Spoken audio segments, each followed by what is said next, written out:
warahmatullahi wabarakatuh. Kami dari kelompok 2 dari kelas C3 akan mempresentasikan makalah dengan judul berbakti kepada orang tua dan memelihara silaturahim.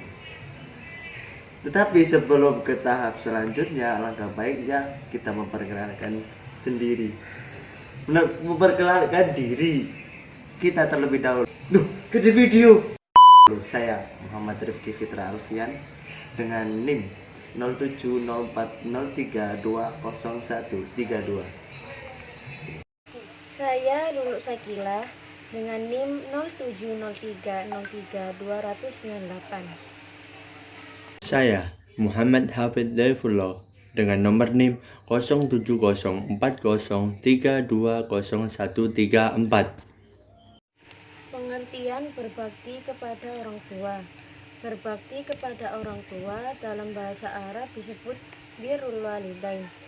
Terdiri dari dua kata, yakni albir dan alwalidain. Albir berasal dari kata barro ya barru barron, yang menurut Kamus Al-Munawwir berarti taat atau berbakti. Sedangkan walidain berasal dari kata walada yalidu walidatan, yang berarti melahirkan.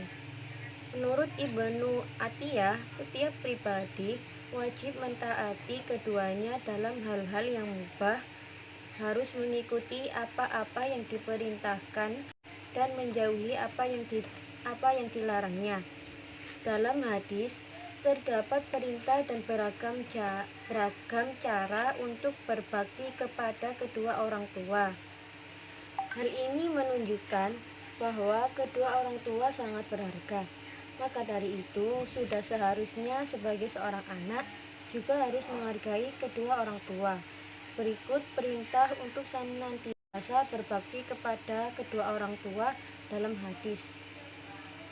Telah menceritakan kepada kami, Utaibah bin Sa'id telah menceritakan kepada kami, Jarir bin Umarah bin Alqa bin Syubtumah dari Abi Zu'ah dari Abu Hurairah radhiyallahu an. Datang seorang kepada Rasulullah SAW dan berkata, "Wahai Rasulullah, kepada siapa aku harus berbakti pertama kali?" Nabi Muhammad SAW menjawab, "Ibumu." Orang tersebut kembali bertanya, "Kemudian siapa lagi?" Nabi menjawab, "Ibumu." Ia bertanya lagi, "Kemudian siapa lagi?" Nabi menjawab, "Ibumu." Orang tersebut bertanya kembali, "Kemudian siapa lagi?" Nabi menjawab, "Bapakmu." Hadis riwayat Bukhari. Hadis tersebut menunjukkan hak ibu lebih besar dari seorang ayah. Ibu telah mengalami 3 macam kepayahan. Pertama adalah kehamilan, kemudian melahirkan, dan selanjutnya menyusui. Karena itu, kebaikan kepada ibu 3 kali lebih besar daripada kepada ayah. Setiap anak pasti mempunyai hutang budi kepada orang tua atas jasa-jasa yang telah dicurahkan sepenuh hati, mulai dari mengandung, menyusui, hingga tumbuh dari usia anak sampai ke usia dewasa. Maka dari itu kita harus membalas kebaikannya. Salah satu caranya adalah dengan menafkahi mereka saat masih hidup. Bahkan ketika keduanya adalah non-muslim, tanggung jawab ini mesti dilakukan ketika orang tua memang tidak mampu, sementara anak memiliki kecukupan harta. Seorang anak juga mesti selalu berbaik budi dan tidak berkata kasar kepada mereka.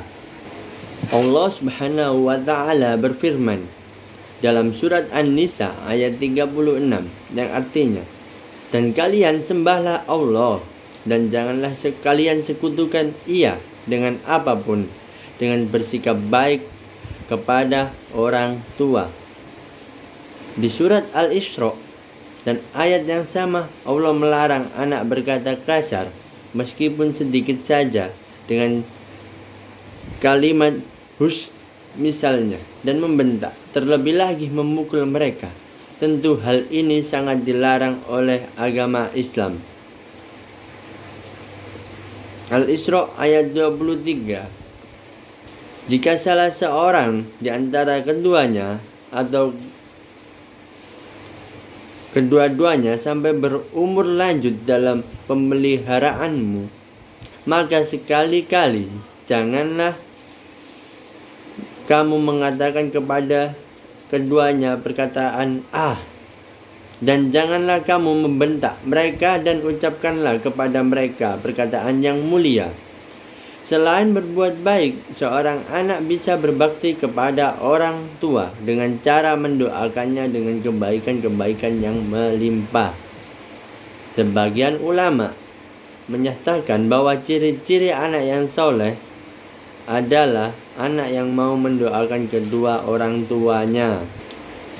Hal ini terlihat dalam diksi hadis yang bermakna anak soleh yang mendoakan orang tuanya. Logikanya apabila tidak mau mendoakan berarti tidak disebut anak soleh.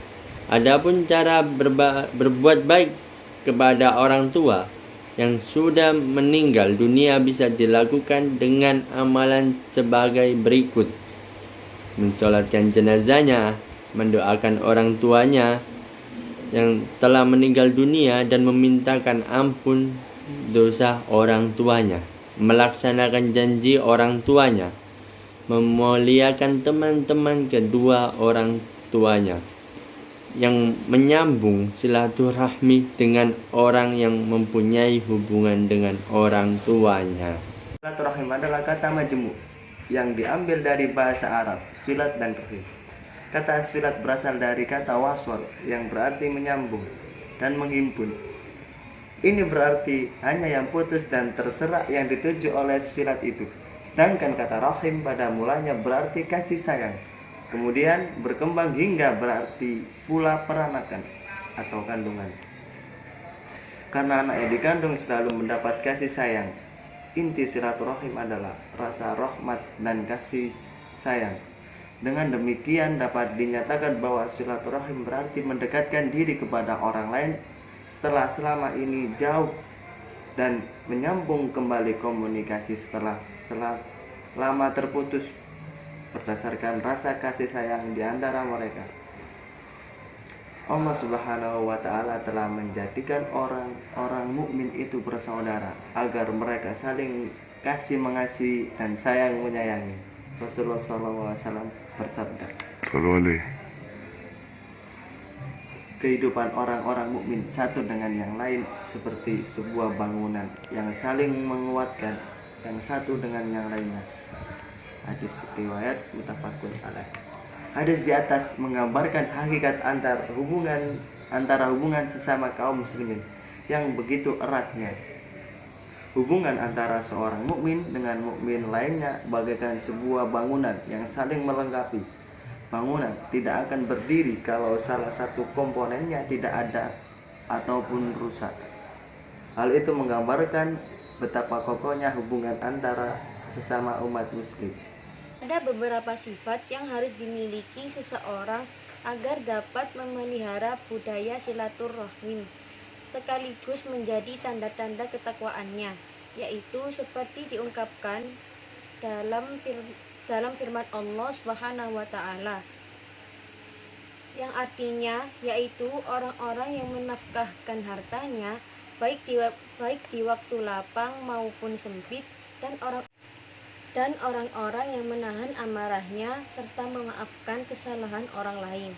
Allah Subhanahu wa Ta'ala menyukai orang-orang yang berbuat kebajikan. Quran Surat Ali Imran ayat 134. Ayat di atas menunjukkan bahwa untuk menjalin keserasian hubungan atau memelihara silaturahim, maka seseorang itu harus membudayakan berinfak, mengendalikan amarah, bersifat pemaaf, dan berbuat ihsan. Sekian dari kami. Apabila ada salah tutur kata yang kami ucapkan, mohon maaf sebesar-besarnya. Wassalamualaikum.